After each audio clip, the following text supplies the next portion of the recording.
Sur ces photos, on voit des mineurs, visiblement âgés de 10 à 12 ans, et contre toute attente, inscrits sur le fichier électoral.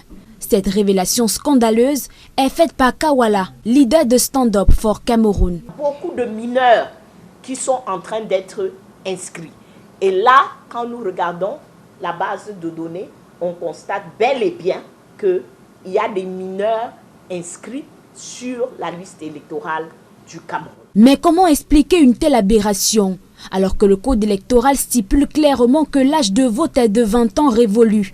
Face à cette fraude évidente dans le processus électoral, la société civile réagit vivement et dénonce vigoureusement cette tentative de manipulation.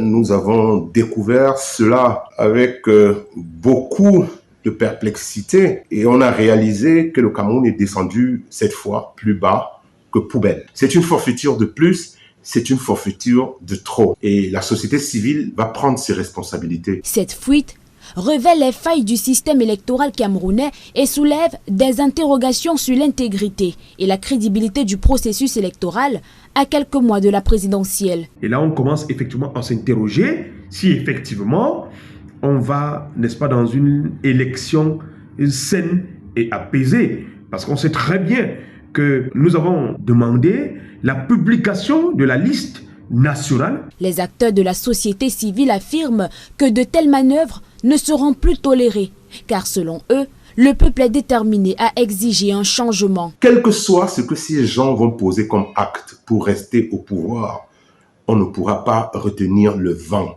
parce qu'il y a un vent très très fort qui souffle, et ce vent part de tous les 4 coins du Cameroun. Les Camerounais veulent le changement. À quelques mois à peine de la présidentielle, des irrégularités sont déjà constatées, notamment la présence de mineurs sur les listes électorales, alors que la publication de la liste nationale aurait dû clarifier les choses.